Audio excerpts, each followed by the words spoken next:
You have to want to be present and interact with people who are commenting with you, who have an opinion on just your presence on a given platform. And there's not much talk about, I suppose, stamina, actually. And we talked about stamina last time when it came to Dig for Archaeology. You know, an idea, a hashtag, a logo even is wonderful, but you've got to want to be there and put the hard yards in.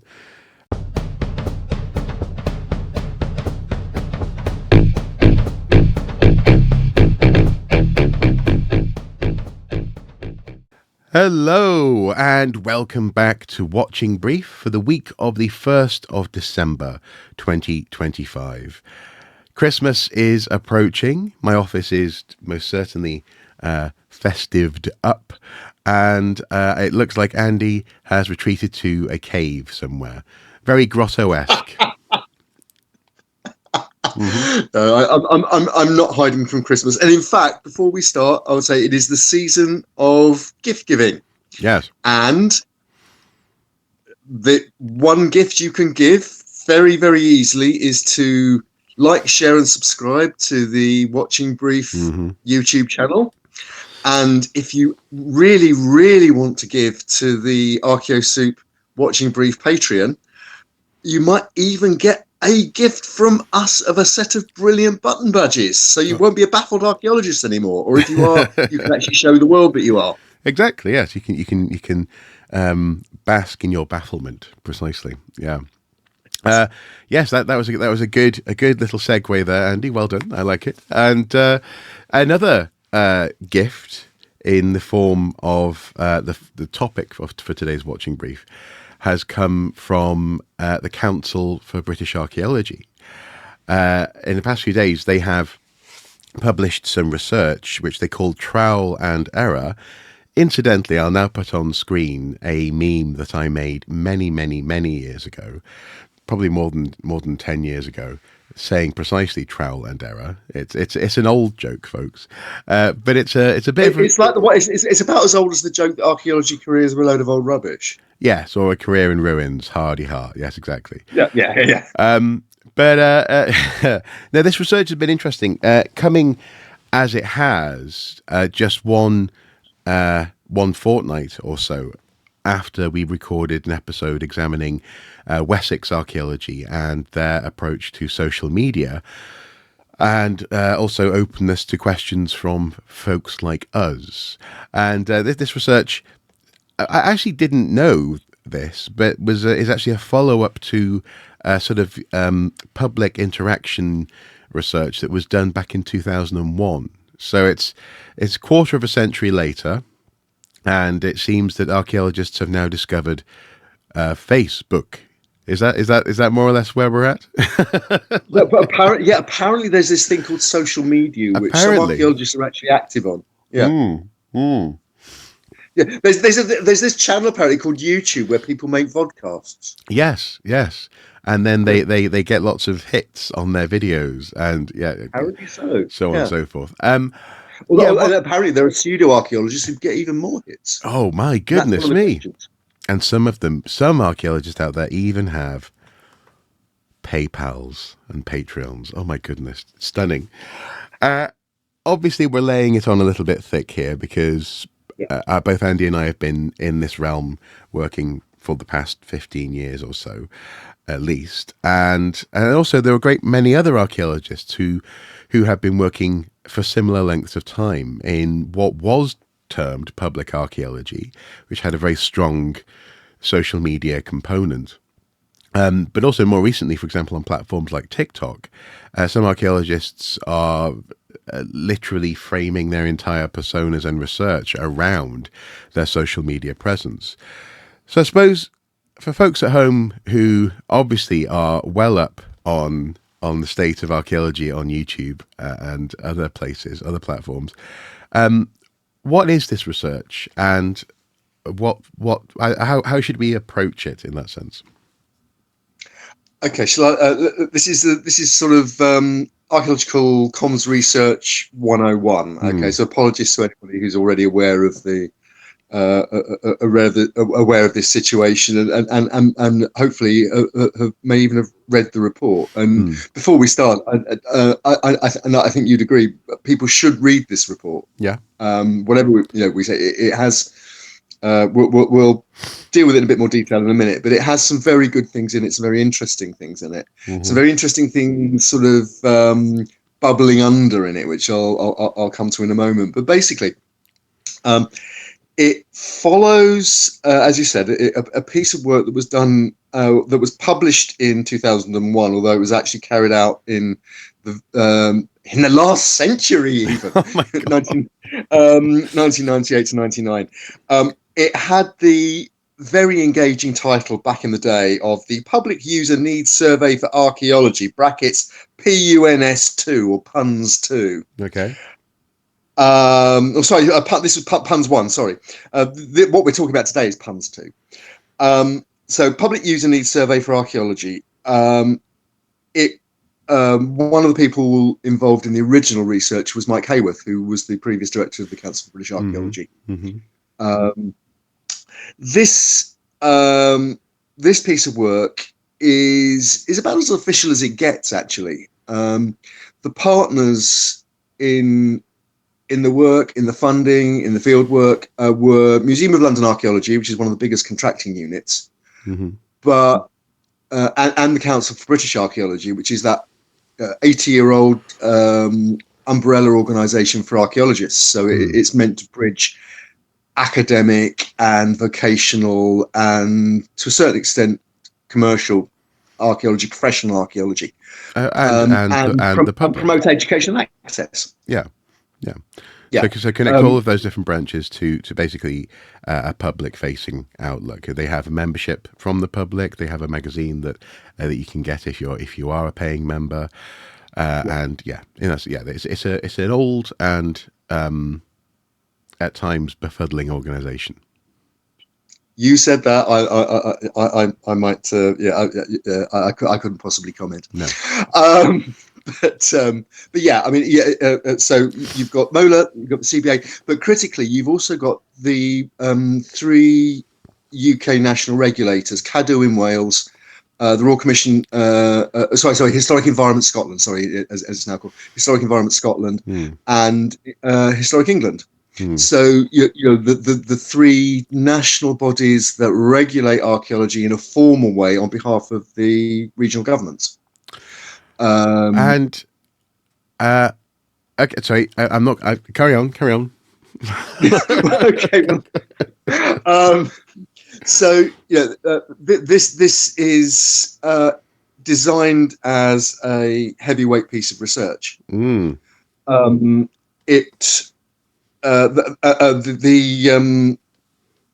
work. I'll just spiel off some of the stats that they give you in the executive summary. Yeah. And so this is as I say, it's a heavyweight piece of work. They talk about a survey that took in 2,600 participants, and they deliberately set out to reach people who aren't immediately involved in archaeology, don't have an archaeological background. We'll come to that maybe a bit more later on. They did 27 what they call in-depth interviews with key practitioners, researchers, and volunteers. Again, okay, that maybe doesn't sound like a lot, but things like face-to-face interviews are very labor intensive. They're not easy. You have to sit in front of someone and talk to them. I mean, even if it's sitting in front of a computer and doing it on Zoom. Other video communication apps are available, and probably cheaper. But and certainly you can have a meeting for longer than 40 minutes. Without ponying up the money. But the other thing is they carried out community workshops. Well, they call community workshops what other people in comms and research might call to some extent focus grouping. Right. It's talking about a subject and getting people's perceptions and so on. They did 16 of those. 8 in person, and the remaining 8 were done online. And they say that included a total of 290 participants. Mm-hmm. And again, they made a specific effort in that focus grouping to reach people from what they call underrepresented backgrounds. Right. And in fact, things like underrepresentation, ownership, and so on is an area that figures quite largely in the final report Yeah. in terms of how archaeologists recognise that and deal with it. Okay. So that's the background to the research. As I say, they've published again a very comprehensive main report. There's a summary report as well, Mm-hmm. if you don't want to plough through the whole of the main report.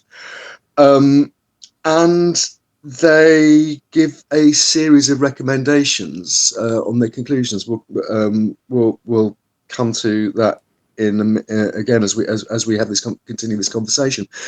But I think the thing again, because they head up the executive summary with some of those conclusions in basically 4 pithy bullet points, Mm-hmm.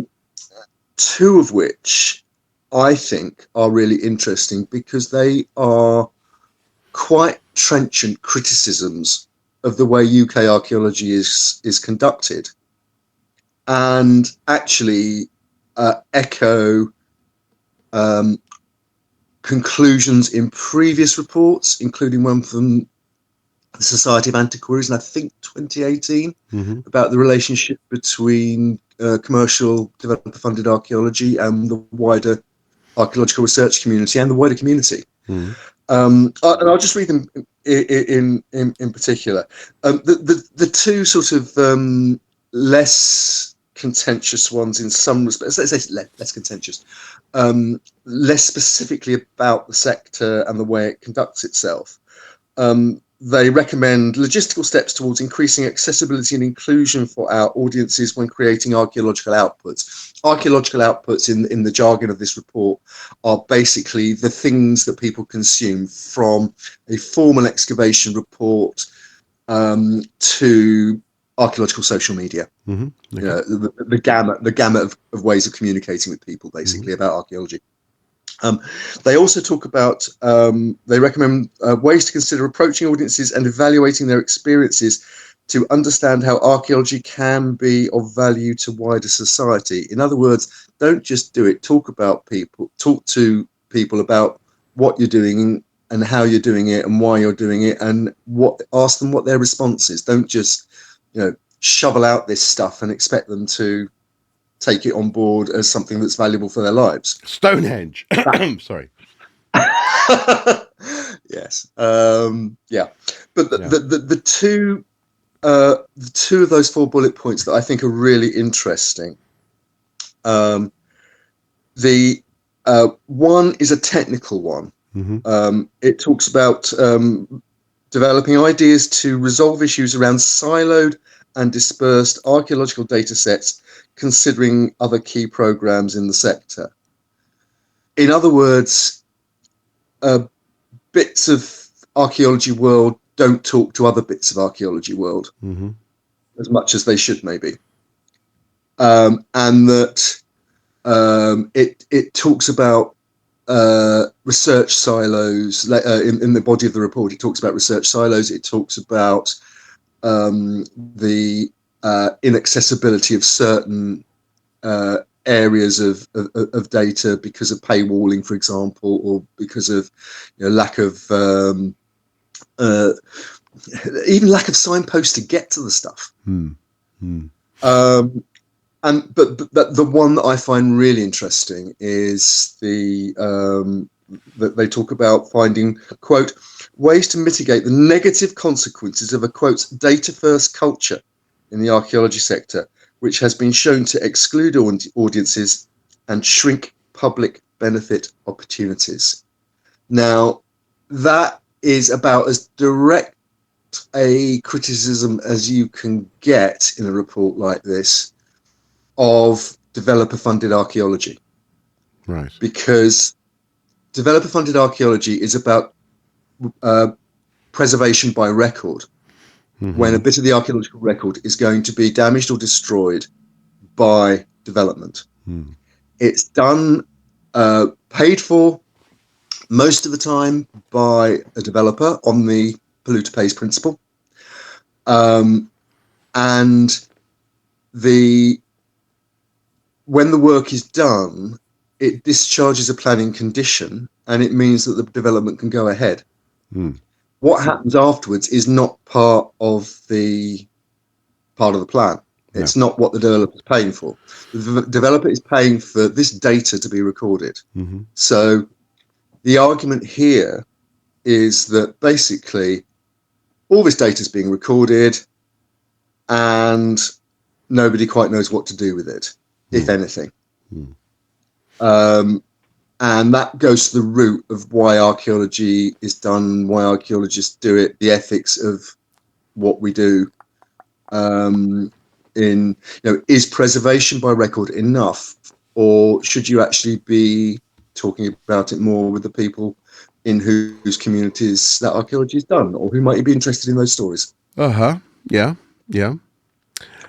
So Okay. that's that in a nutshell is what the report's about. I mean, I'm just looking through it now. It's 103 pages. So it's not. It's the length of a novella, and as I say, there's a lot of good use in it. I mean, if I just go through some of the heads that they were using, we've talked briefly about their methodologies and so on. In terms of the areas they're covering, they talk about open access, they talk about accessibility, they talk about databases and archiving. They talk about social media, which I know you've got some strong ideas on from what is written here.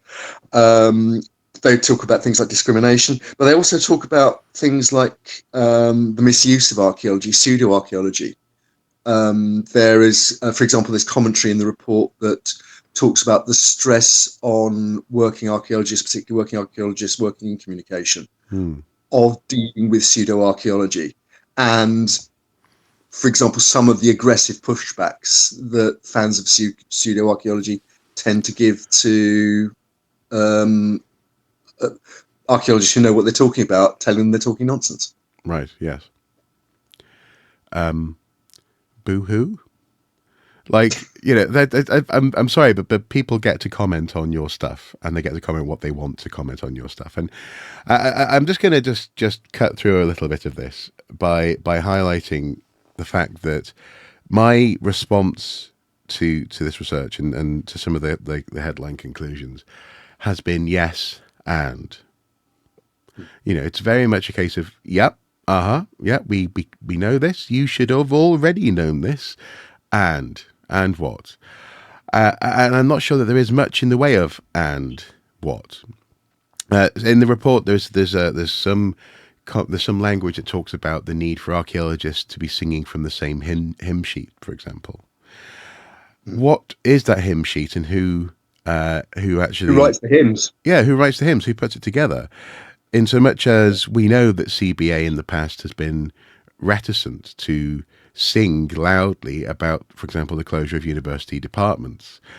We know that FAME is very reticent to sing loudly about, or even to whisper anything at all, about more or less anything at all. Yeah, certainly when it comes to paying conditions and anything that will inconvenience development-led archaeology. Yeah. We know of instances not that long ago where the CBA tied itself up in knots, shall we say, over a story linked with the exploration of the impact of legal battles that are ongoing in this country to do with the status of trans colleagues, and also the history of trans people, frankly, in public discourse and in archaeology and in history. What if your archaeology, for example, is all about genocide? What if you are an archaeologist who's interested in the impact of inconvenient current events? Is your archaeology not valid, or is it valid? Is that the hymn sheet that we're going to be singing from? The and question mark, and I may even put this on screen, and question mark, just to really emphasize it, is so strong with this that I'm stunned that organizations like Cadw and Co. Ponied up for this research. They also talk about as well critical friends, a critical friend group having been invaluable in this research. I can't think of many more critical friends than you, I, and a few other people who we know and have worked with over the years, and they didn't know this research was even happening. Who are these critical friends? How critical have they actually been?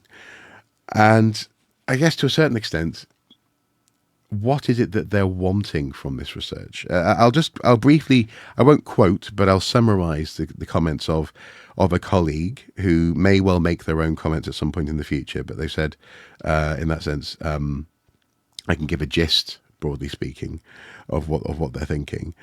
They said that they're reading it at the moment and they're stunned by how it sounds as though that the report is describing a vaguely familiar but very alien world, and that scares my friend and colleague. It feels a little bit like an echo chamber, and this question of who is this research for really comes to the fore. Not least, for example, in the context of current events, for example, in Ukraine and Palestine. You know, the public encompasses so many, and stakeholders, as the report often uses the term stakeholders, encompasses so many different people and opinions. How can we interact with those people in a way that doesn't make archaeologists feel uncomfortable? Or, going back to my first comment, you know, boo-hoo, you're having to talk to the public and interact with them. I don't mean to sound negative here. I really don't. But I just don't feel as though what we've had is much in the way of real world, understandable solutions to some of the I guess the mood music that's been laid down in this report. And given that it's a once in a 25-year event, I'm wondering, are we going to have to wait until 2050 to get more on this? 3 notes that I made, though, very quickly, especially in our editorial conversations. One of them was there's not much talk about the practicalities of flexibility of platform usage. So the fact that you can't just set up a page and leave it. You can't just set up a YouTube channel and leave it. You can't just, so for example, set up a Twitter account and leave it, because these days you may not even want to be on that account. You have to want to be present and interact with people who are commenting with you, who have an opinion on just your presence on a given platform. And there's not much talk about, I suppose, stamina, actually. And we talked about stamina last time when it came to Dig for Archaeology. You know, an idea, a hashtag, a logo even is wonderful, but you've got to want to be there and put the hard yards in. And that's more or less the second 2 points here. You need to want to be present, and you need to want to work hard. This stuff isn't easy to do. And it's also not there just to get you attention as well. I know that last week we were talking about, or in the last episode we were talking about, how Wessex, quite rightly, to a certain extent, are using social media in order to put their best foot forward. But they're also using that social media in a way that expects conversation.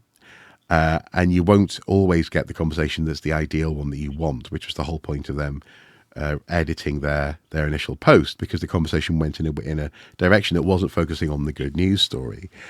It just feels a little bit like, and also one other private conversation that I had with someone highlighted that Neil Redfern had spoken to them about their social media presence and was asking, what can we do over at CBA about our social media? Where can we go next?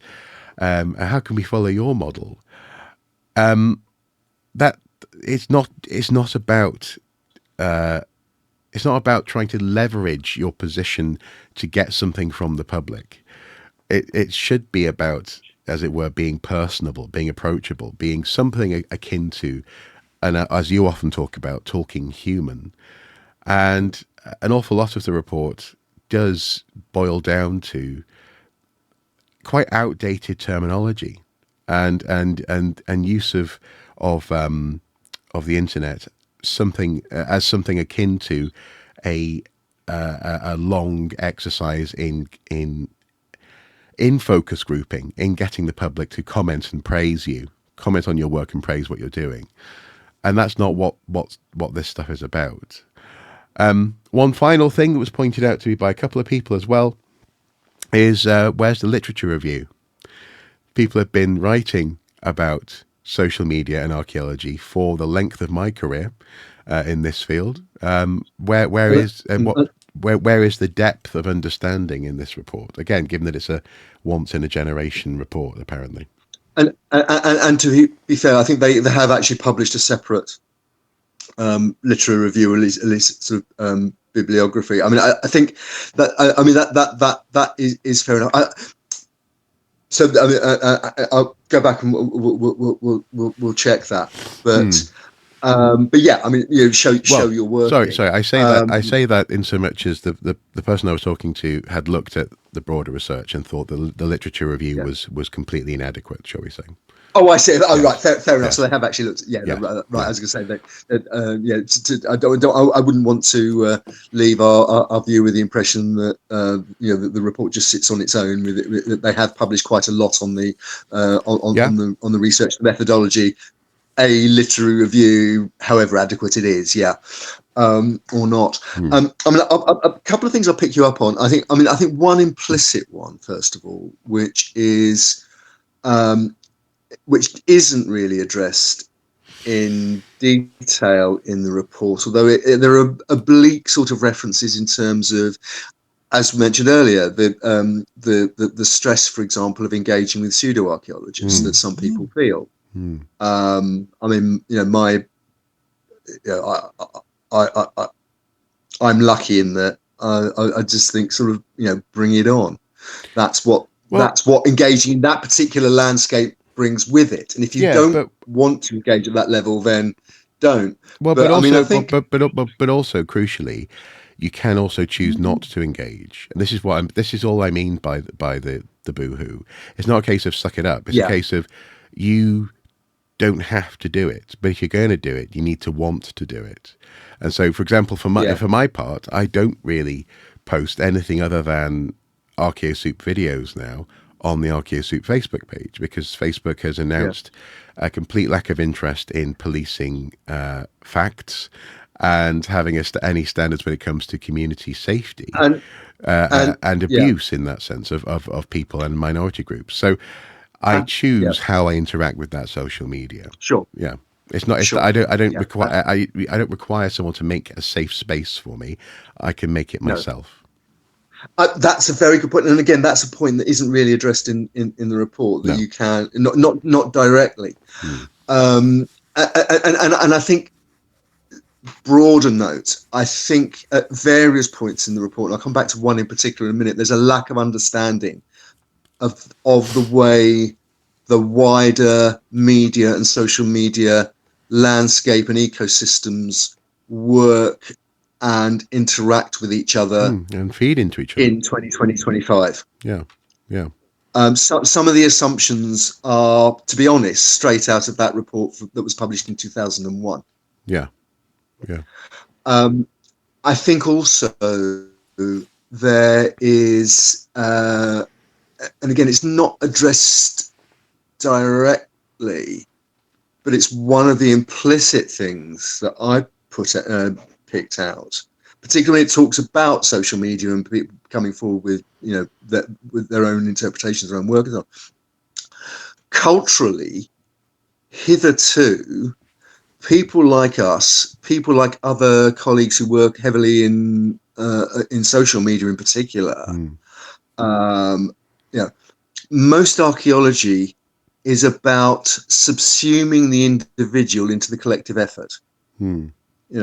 You might have named authors of a research report from an excavation or something like that, or it might just come out as a monograph under a company logo, Wessex or Mola or whatever. But you don't get sort of photographs and biogs like you do in a publication, a mainstream publication where the author's fully acknowledged and so on. Archaeology, back to the beginnings of media archaeology. Yes, some archaeologists have created huge media personas.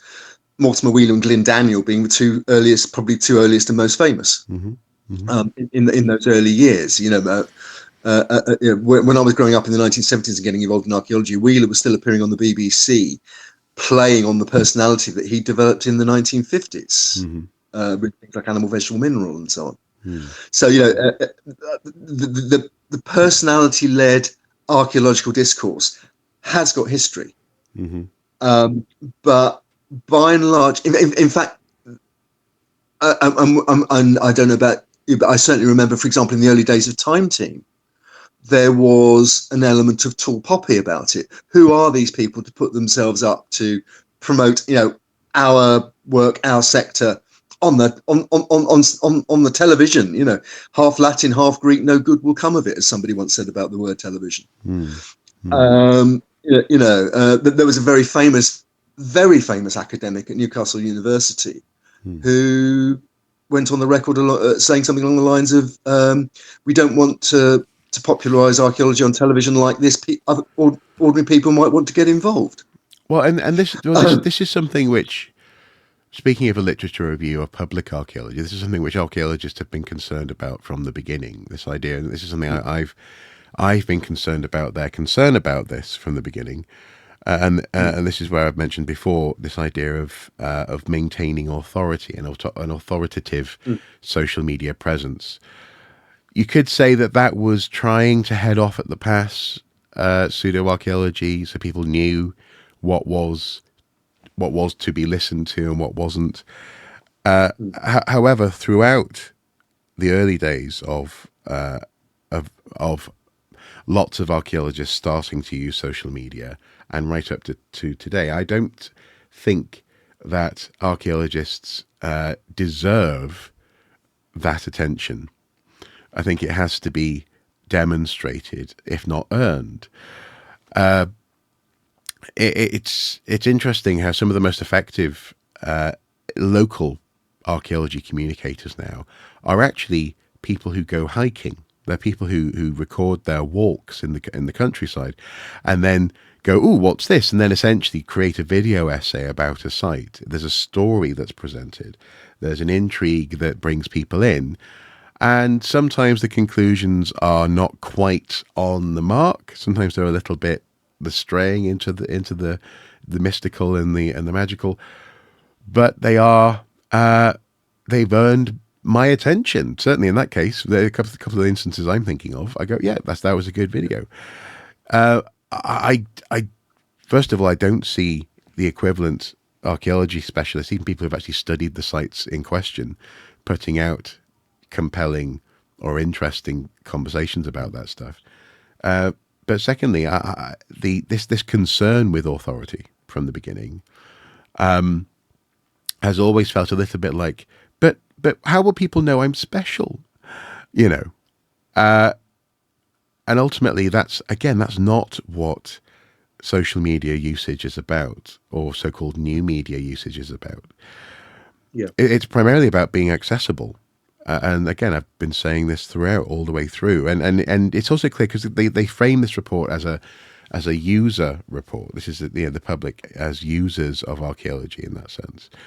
And to their credit, they highlight things like the universality of the human experience. Things like, I think they quote, why am I worried about paying my bills when people have been doing this for 10,000 years? It's, that kind of thing. That's wonderful. That's lovely. But that is so much not what most archaeologists want to talk about when it comes to their research, what they're doing, and how they want to be seen by people and others. And in some cases, not only does it stray into very niche research interests, but also it strays into ego frankly. Archaeologists wanting to become pseudo celebrities in their own right as public faces and voices of interpreting the past. And this is nothing new. I mean, back in the back in the mid 2000s, I think there was a report, a newspaper report. I think it might have been the Guardian, possibly, where an academic was talking about the way that young academics today, young PhD candidates, just want to put out a bit of research, write a book, and then get on TV. Well, today an equivalent is put out research, live stream yourself researching and marking essays and so on and so forth, and then go to public events in London. Turn up at film premieres and this kind of thing. I'm not sure that is a good use of this stuff in terms of service to the user, the public. There is a place for it. There's a niche there, obviously, because people are able to fulfill those niches. I wouldn't want to do that. I'd absolutely hate appearing at a big event at the Natural History Museum, for example. I really would. Certainly, I'd hate having to dress up and be photographed while doing it. But I think that's again, we come back to my big and question mark. There's not much in the way of substance here that addresses the various ways that archaeologists already use this stuff and already interact with the public. The balance between institutional protocols and personal opinion doesn't seem to be addressed in that sense. And neither does this hunger that they've identified have a pathway to being fed, other than to say vague things like talk about positives, talk about good things. It's Look, let me go back to. I mean, I talked about the conclusion, that bullet point of the 4 conclusions about data first being dangerous. Let me develop that discussion, because I think it feeds into what you've just said. The section of the report that deals with that particular conclusion has some quite interesting exposition. It says, it talks about the dealing with misinformation being mentally taxing and so on. We've talked about that. But it says, interviewees highlighted the importance of the historical record, but acknowledged more could be done to make it accessible. The interviews highlighted a concern that archaeological outputs are at risk of becoming stale, dull, or irrelevant, and the disconnect with a disconnect between the data and the humans and processes that created it. Now, that's a criticism of objective archaeologists putting out data without their own personality intervening, which is basically some people will call that academic rigor. That's a cultural thing. I mean, another way of looking at that would be to say the way in which institutions have a tendency to say, look what our institution has done, as opposed to look how we did it. Absolutely. And then this is something I've been certainly aware of throughout my time working in archaeology. So again, this isn't a new conclusion. I started my MA 25 years ago, and it says there's a perceived risk that data preservation is prioritized to the detriment of interpretation, and thus such outputs are insufficient for connecting with audiences, and the lack of understanding of the decisions made and the processes undertaken by archaeologists can lead to a, quote, mystification around findings and even misinformation. In other words, if you're not open about what you're doing and why you're doing it, rumours can start to spread. We're seeing it at the moment with the way the excavations at Göbekli Tepe are being deliberately misinterpreted by pseudo-archaeologists to fulfil an agenda. But the archaeologists who are doing that, who are working according to protocols and professional ethics and so on, are left standing in the face of that kind of criticism. Because the sector hasn't found really a way of successfully engaging. But also, I really cannot imagine that the concerns that you've just laid out there came from normal people in the public? Well, that's an interesting Like, question. I mean, I think I just can't imagine going up to someone in the street here in Wallsend and saying, "What's one of your major concerns about archaeology and how the public understands what archaeologists do?" And they talk about data preservation. I very, uh, very much doubt that. no, but that's the point. If you're going to engage the lay population, Mm. who might, I remember talking to name dropping here. I interviewed Tony Robinson once, Mm. and And he said, I "Never again." no, I was doing an education. I was writing an education pack, Mm-hmm. and Time Team was in its heyday at the time, and anyway, I got to talk to Tony. And one of the questions I asked him was, when Time Team goes to somewhere like inner city Birmingham, which has most of the population have heritage within the global majority, Mm-hmm. um, whose family ancestors, weren't there in the 19th century when those factories that they were excavating were in use. Mm. What did you find any difference between the way that the program visiting was greeted by that community than, say, for example, a white, largely middle class village in the Cotswolds? Mm. And he said, actually, no, there was just as much interest because people are always interested in where they live. Yeah. Yeah.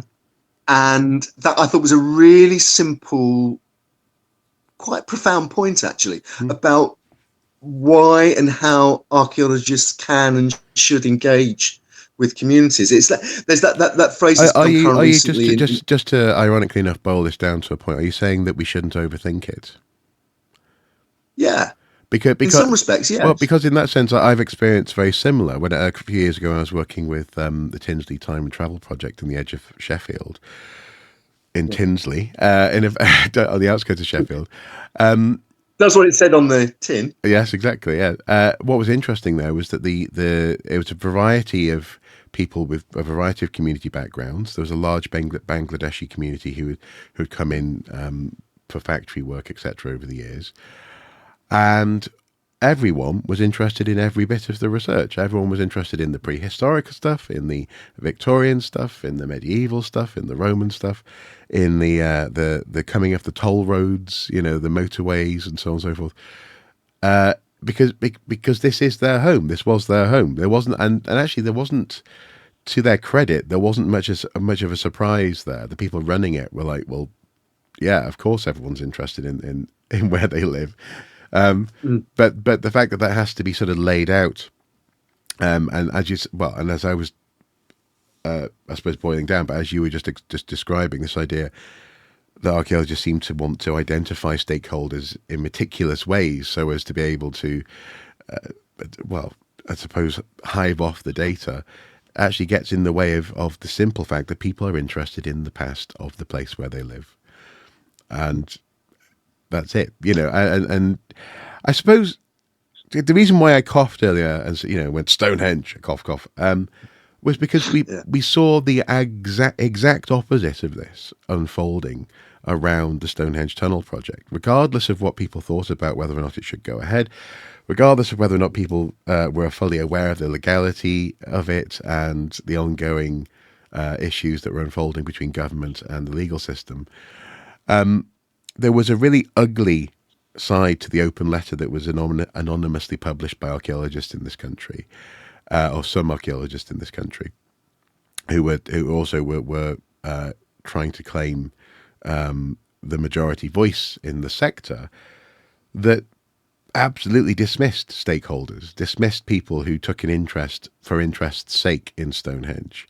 dismissed neo-paganism. I sometimes roll my eyes at neo-paganism, but I don't dismiss it. It's a valid cultural perspective to have, and it's also a modern use case of a site, in this instance Stonehenge.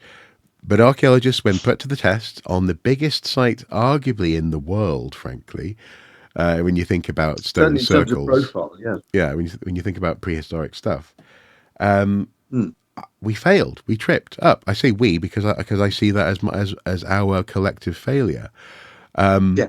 I criticised it at the time because I'm a friendly critic, CBA, critical friend. But yeah, we weren't very good at it. We weren't good at this stuff that now that this report is saying that we, that we should be good at, or indeed that they're hinting that we're already good at. Because the language exists to describe stakeholders and so on and so forth. I hate to say it, sorry, but we're back to Well, look, can I? Yeah, I mean, can I go back? Really? Okay. Partly, what I'm about to say could be a criticism of something the report didn't set out to do. Mm-hmm. It's a report about archaeology comms, basically, and how archaeology and comms can be brought into the second quarter of the 21st century. Although, funnily enough, I don't think that they frame it as comms, do they? That's what it is, though. And again, we come back to the context and the literature review and so on and so forth. I don't think it's comprehensive. But anyway, go on. No, look, I'm taking comms as everything from a research monograph. No, I agree. To a vodcast like this. Yeah. Right. So, it talks about one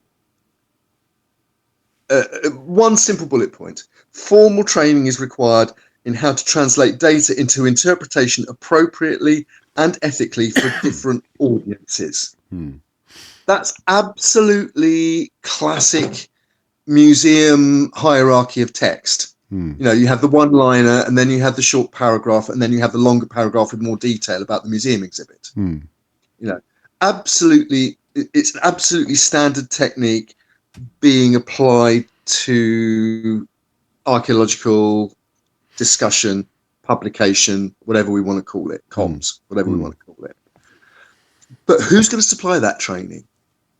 And when? Is it done at undergraduate level? Yep. When undergraduate archaeology syllabuses are already stretched and being cut because archaeology at university is a threatened species, as we've discussed many times. And also as well, archaeology departments are being pressed to be profitable. Will that be seen as a profitable endeavour?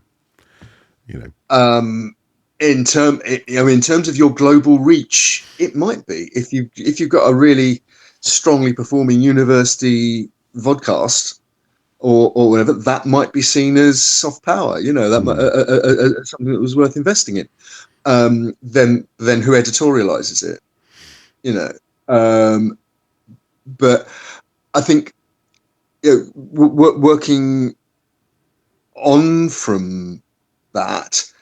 Is it part of an archaeological apprenticeship? Archaeological apprenticeships seem to be mostly geared towards providing diggers. Dig work and lab. Is it in? Yeah. Is it in service career personal development? In which case, who pays for that? Does the unit pay for it, or do they go to Historic England as Wessex did for those in work placements that we talked about last time? Do you know what's going to happen when we're done recording here? Go on. I'm going to go away and sit in front of my computer for a couple of hours editing this thing. That was hard-won experience that no one paid me to do, but I've built up those skills. Who pays for that? Who pays for the software? Who pays for the equipment to do the filming? Precisely. Who has ownership over that when someone leaves? Let's say that personality becomes well known for their voice, for their ability to communicate. When they move on from their unit, if they're in a unit or their museum, and they want to continue, maybe take their audience with them, continue with their own YouTube channel, will they be allowed to do that?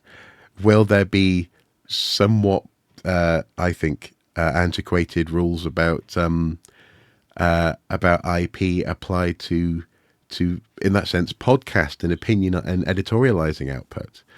None of those practicalities are addressed again either. So it's a case of it would be lovely, archaeologist, if we could speak to the public. Brilliant. Report done. You know, I mean, like, and the truth is, the reality is, an awful lot of archaeologists are doing this themselves already. Yeah. They've been doing recording on their phones. They've been editing for years themselves. They have their own little social media, YouTube and other outputs.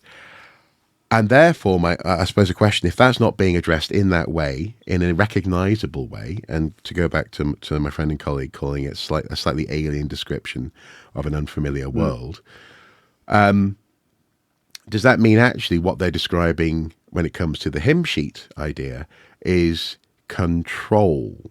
Are they suggesting that what we need is more identifiable control over how archaeologists talk to the public?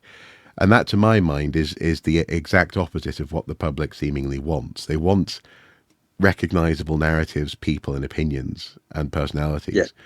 Yeah. But something which is oddly not prescriptive in its being prescriptive, not only doesn't address this, but also seems to be, again, stuck around about 10 years ago. It doesn't feel current, this conversation. And I only say that because, again, I'm a critical friend. I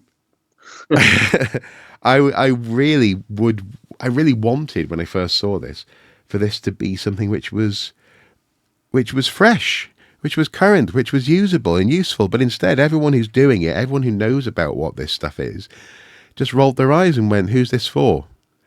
What's this about?" And I can't help but wonder whether or not this is, as a slight aside here, this is a wonderful way for an organisation to look as though they're doing something and to justify gathering together funding and spending money on research.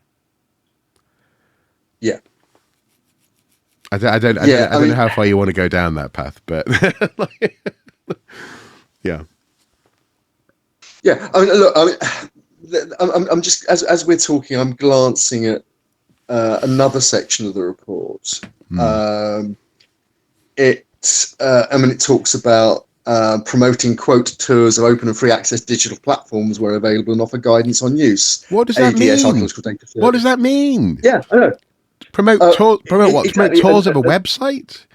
Well, gather people into a room with a projector and say, "Here's how you use our museum website." What? Let's go on. Okay. Now, if you're an undergrad, yeah, and you're starting to learn how to do research, one of your modules might include, for example, what platforms, what resources are available, what the ADS does, what's there, what isn't, and how best to use it. Right? That's what they're talking about here. They're talking about making that more widely available. Are they? The question is how many people want to go into it at the level of the ADS? Yeah, but also as well, are they talking about that? So you're talking there about training students. I thought this report was talking about interacting with the public. I think it's more. I think it's looking at the area holistically, public and academic. Because one of the points it makes is the fact that some data set silos are siloed within archaeology. Yeah, we've talked, and the report alludes to the issue of paywalls.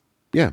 But unless you've got a university login, most journals are outside, and unless something has been signed up to open access, and they talk about that, and there are issues with that even. But some work, even of colleagues working in the same field, isn't available because it's paywalled. Mm-hmm. And paywalled, at an excessive level. So instead of developing a system for micropayments, the big publishers have been allowed to get away with charging $30 for a few pages. Mm-hmm. You could buy War and Peace is cheaper than that. But again, that's I recognise that there's a public access angle there, but that's also a relatively niche problem across all science publications for students and researchers, and arguably feeds into the problem of misinformation. When you can go to a free website like Graham Hancock's and get what look like loads of footnoted data. It might be pure bullshit, but it looks good, and it's free. And for example, if you're a journalist, I've said many times, and I've written about this. If you're a journalist or a TV researcher, and the choice is going to a free website or a paywall journal to get the real information, guess what you're going to do?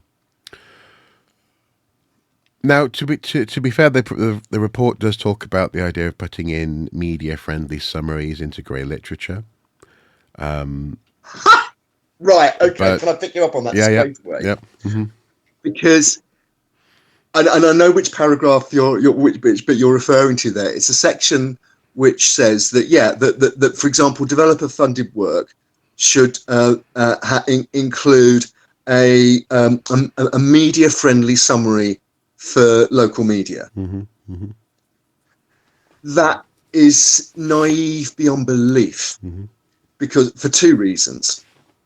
One is that, first of all, just because something appears in a report doesn't mean somebody will go out and find it and publish it. You have to sell the story. The second one is grey literature about local excavations and so on, for around here or where you are or anywhere else in the country where developer-funded archaeology happens. The local media that might once have covered that kind of thing is dying. The traditional daily or even weekly newspaper is virtually gone in its print form. You get free sheets driven by advertising, with editorial that is increasingly generated either centrally by one of the big companies like Reach, or it's even written by AI. And the idea that, as I say, the idea that somebody will cover an excavation in the centre of town based on a paragraph in the final report, maybe 18 months after the excavation actually happened, and we'll put that in their local, in anything, even as a sort of one sentence paragraph in it is just naive beyond belief that would actually have any kind of major impact. Yes, no, it is. Not least because the report will be about what's the hole in the ground in the high street when it's actually happening. It won't be about what was that hole that was there a couple of years ago. Absolutely. Yeah, exactly. But again, but at least that is some sort of answer to the question and question mark. That there's something that was suggested there, which is good. But ultimately, what we're getting at here is a lack of understanding and a lack of credible relevance to the media and public facing aspect of archaeology that should exist this year, in the current year, 2025, as it were. I mean, obviously, I don't want to keep on going around in circles on this. Primarily, I'm interested, I guess, in what happens next, as I say, but also perhaps in what the conversation that unfolds in the comments below may well yield.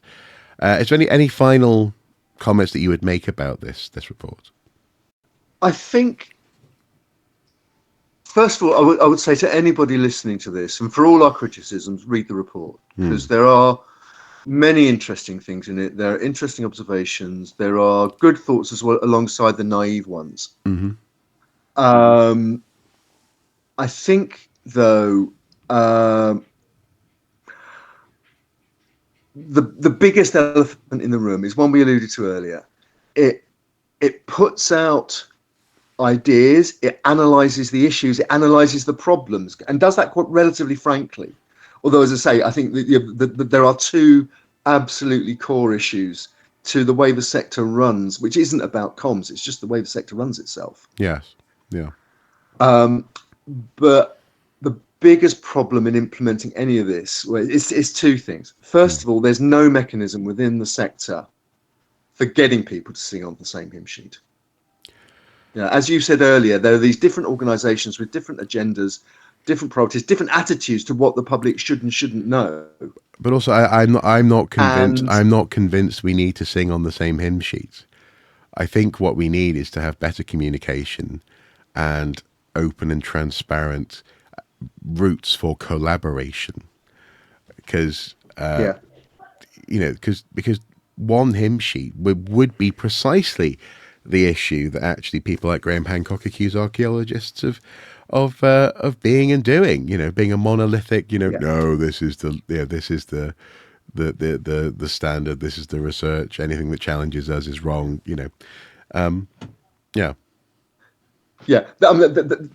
My final point, really, and the other point, and again, it's alluded to at various points across the report in terms of seek funding opportunities and so on and so on and so on.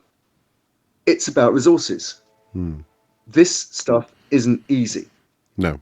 You and I have made our careers such as they are in doing this stuff, and we've learned, as you said, talking about editing. We've done it the hard way. And we've also seen And also, the horrible soft underbelly of this sector, and the way in which people do, in fact, not only silo off data, but also silo off into friend groups, frankly. Again, it comes back to this this question of, you have to want to do this. You have to want to talk to the public and respect the public's interaction with you. So yeah, go on. Yeah, but exactly. But I think the other thing I would say, and it's a lot of what they're talking about, whether it's YouTube or TikTok, and again, there's whole other issues around social media which we haven't gone into, and the report doesn't go into. It's like as we're speaking, there are strong suggestions, for example, that ex-Twitter might be about to be very heavily fined and potentially might even be banned in the EU because of its lack of moderation and safety protocols. Yes. That will, okay, a lot of archaeologists are no longer on ex-Twitter, but others are, and organisations are, and where goes their comm strategy then? And their tens of thousands of followers and so on. Things like that, the volatility of social media isn't really gone into at all. But it's the fact that not everybody can do it, and certainly not everybody can do it. Well, everybody can do it because it's very easy to actually self-publish these days. What is not easy is self-publishing well and effectively. And just putting a TikTok out there or putting a vodcast out there, whoop-de-doo, you've got to sell it. You've got to make it visible against all those other things that are visible out there, and maybe shout louder than you do. And and I think underlying it all is a sense that archaeology needs a sense of humility, in that there is no absolute right to be heard and considered and tell your story.